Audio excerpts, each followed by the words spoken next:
You wonder what happened in sports today. Brandon Petrilli, he got the wave. We talking a lot with bros today. Cracking some jokes the podcast way. Goals on goals, with homers on homers. Tutties on tutties, got moments on moments. Just tune into BSP. Just tune into BSP. Just tune into BSP. Just tune into Petrilli.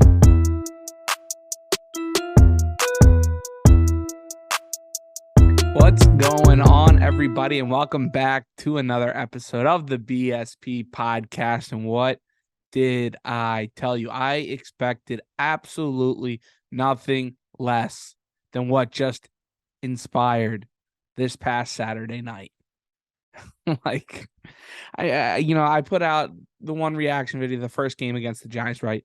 You know, the beat down at the Meadowlands or the massacre at the Meadowlands. I forget, this was the beatdown at the link. I mean, that's what it was, start to finish. It's exactly how it went the first time around against their starters. Oh, my God. But, Brendan, they didn't play their starters week 18. They almost lost to the backups. What happened when they played their starters a couple weeks before that?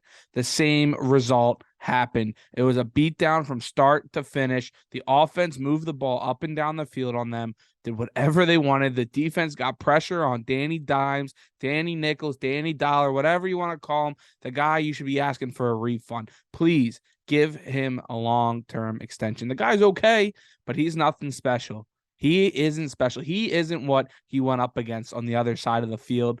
And that is Jalen Hurts. Now that guy is special. Oh my God, but Brendan, he's banged up. He's hurt. Maybe a little bit, but he didn't show it at all. That's why when you're hopping in the comments, but your quarterback's hurt. Hey, they took him off the injury list. They don't do that unless he's okay, unless he's physically, doctors say that he shouldn't have any ailments.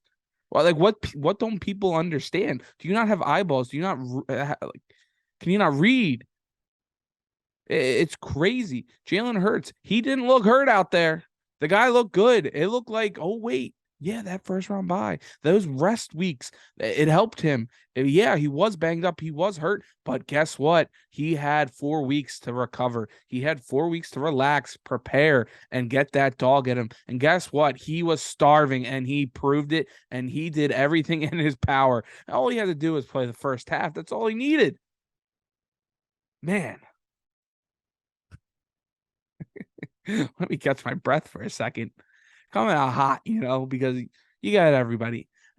I got a bunch of buddies from college, all big, Giants fans, blah, blah, blah. Oh, we're just happy to be there. We shouldn't be here. Just don't let those little Giants keep it close. It wasn't close.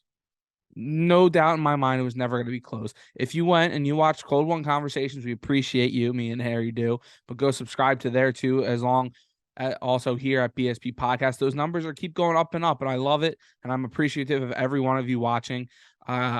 We've been grinding. We've been trying to get further and further and further and make this bigger and bigger as we move forward here. As the Eagles are going on a Super Bowl run, we've gotten so lucky with the past year now of me really pushing it, going full force, trying to put out as much content as possible. And we've been lucky to get an awesome Eagles playoff push last year, come up, fall flat.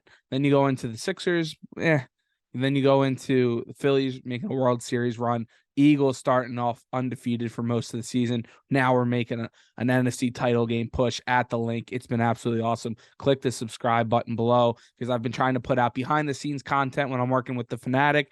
I'm going to put a couple day on the life stuff too, as I'm working through all this here, just trying to keep perfecting the craft, put out stuff that you guys enjoy and that I enjoy, most importantly. And it's been a lot of fun. It's only going to get bigger and better these next couple weeks here. I'm going to be at a bar in Westchester with the Fanatic doing a watch party. DM me for the details. I'm not 100% which bar it is. I can't remember the name of it off the top of my head, but this past weekend we were at Wicked Wolf down in the city, and that was insane. I mean, this place is it's popping most nights anyway on a Saturday night, let alone Eagles playoff home game, and everybody's trying to go out and party. People are partying all day, probably a little bit to their detriment, honestly. There was a couple big fights there, not gonna lie. It got a little testy. But that stuff sadly happens when people are drinking from 8 a.m. and on throughout the night. But it was a huge party. You had the confetti cannons going all over, hanging out with Andrew Sachunas and Tyrone Johnson. It was a lot of fun. And you just never had to sweat that game at all. It was just when the Eagles got the ball to start the game, I asked them because they didn't really have the sound on that much or that loud there. There was so many people, you couldn't really hear it, the TVs. I'm like, hey, do you guys know if the Eagles wanted the ball first or did the Giants defer to them? Because I was like, well, once I saw the Eagles are getting the ball, that's what we wanted. We wanted to show them that Jalen Hurts can go and do what he wanted when he wants, that he's healthy, that this team and this offensive line was going to take it to you. And once that second play of the game to Domiante Smith, Jalen just drops back there, throws a pretty ball right in the bucket for Domiante. You knew the game. You knew he was healthy. You knew how this game was going to go. They went right down the field, scored that touchdown. Dallas is breaking tackles. It was just a great start. I can't believe the Giants played right into that. I mean, I get the whole trying to get points at the end of the half, get the ball at the start of the second half.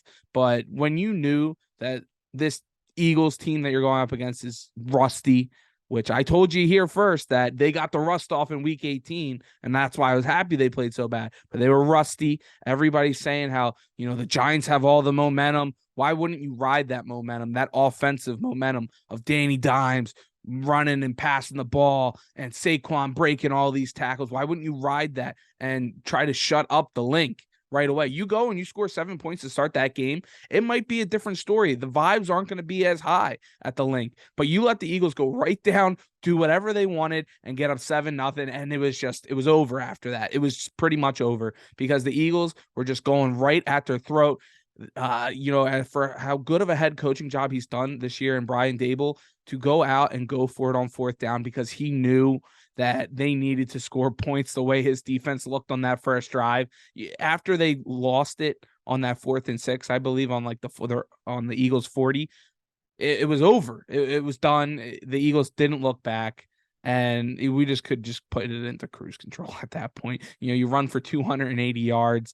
This team can do whatever they want when they want it. Just pick your poison. That's been their whole ordeal all year. The only times they have lost is when they've beaten themselves, whether it's turning over the ball or your quarterback getting hurt. So that's the biggest thing moving forward now is just keep holding on to this football, man. And the Eagles are not going to lose. It's just not. They're not going to have that Dak Prescott moment of throwing 2, 3, 4, 5 terrible balls that just kill drives. Jalen has evolved into such a dominant player, into that MVP conversations because he's always had the brains and the wherewithal and the anticipation. But now he's finally it's all coming together with the talent that he has, the trust that the coordinator Shane Steichen and Sirianni have in him. It's all clicking at the right time, and the swagger's there. They're freaking starving, man, as he said. And once he came out on that field, hitting the gritty all the way down, and it was a wrap, man. And I don't feel bad at all for any of you New York fans because you guys are talking a lot of big game. Don't let them, those lowly Giants stay around. Guess what? They didn't look back. It was fun. It was a lot of fun. I hope you enjoyed it. I hope we have another big game coming up this Sunday here. I know we got a big game coming up in those San Francisco 49ers. I mean, I've told you from the get-go here, I wasn't afraid. I'm not afraid of the Chiefs. Patty Mahomes is banged up now. That's going to be huge. The Bengals, they're a good football team too, but I'm not afraid of that defense that they have. They're okay. They're opportunistic. They're kind of like the Giants defense, to be honest, the way I look at them. But they have a way better quarterback and wide receiver options. So that's a big thing. But their offensive line is banged up, really banged up. Didn't show against that Buffalo team. But, I'll get into all that stuff a little bit more on Cold One Conversations later this week with my boy Harry Heap. So make sure you go subscribe to that also to get a little bit more of a playoff breakdown of what's going on. Here, I like to try to keep it Philly-based. So the biggest thing, right, is just that 49ers matchup. Yeah, their defense is solid, right? It's always been solid. It's been them and the Eagles are the top two defenses in the league. No doubt, no question in my mind. All the statistics back it up. Blah, blah, blah. Go ahead, fight me on that. But my thing is, when it comes down to it, this Eagles team, you can't stop them on offense. They're not going to give you the ball the way that Dak Prescott and the Dallas Cowboys did. You can't stop that running game. And if you try to, they'll keep going. They're not afraid to give up. They're not afraid to figure things out. They're not afraid to let their quarterback make a play. That's the difference between Dak Prescott and Jalen Hurts is the legs, number one, and the confidence that they have in each other between the wide receivers and him, the coordinator and him. They don't have that. They got guys just look, what? What are we doing? And no more sums that up the way their season has ended the last 2 years. The play calls that their season has ended up on that QB draw to Dak Prescott. They run out of time. And then they go and they line up Zeke at the center spot. He gets bull rush, knocked out. And then they just throw a little slant and then he's tackled right away. Like that's what sums up the Dallas Cowboys in a pinch is the coaching. And, I hope they keep McCarthy around. I don't think so. They shouldn't, but I hope they do because when it sums it all up, right, is him and Dak. They don't have the mesh. They don't have the it factor. They don't have the football IQ, I guess, but they just don't have it. They don't have that swagger. And that's what the Philadelphia Eagles have. It's something different that the San Francisco 49ers team has not seen all year. It's going to be a good game. I'm not saying that the 49ers are not a good football team, but Brock Purdy has not gone off the West Coast in his tenure. I saw his college stats. He was 14-10 at home, and then he was 13-21 on the road. So, I mean, it's shown how he has been able to play well when he's at home. And this team is very good, and they have so many weapons around them. But you saw Dallas get to him. You saw Dallas give him problems. They just couldn't catch the ball on defense. Trayvon Diggs missing tackles, missing interceptions. Guy is one of the most overrated players in the league. Micah Parsons kind of just disappeared. Guess what? After those two players for Dallas, they don't really have much. They got DeMarcus Lawrence, but he's. When you go up against this Eagles team, they got guys after another guy where it's Sweat, Hassan Reddick, who's right there with Joey Bosa for one of the best defensive players in the league, who's so underrated, bro. So underrated. And then you go with Fletcher Cox, Javon Hargrave having one of the best ever seasons as a defensive tackle. Brandon Graham is an absolute stud. He has been for years. I've gone on and on about Brandon. You just go one after another. Robert Quinn really hasn't been able to do much for the Eagles since coming here.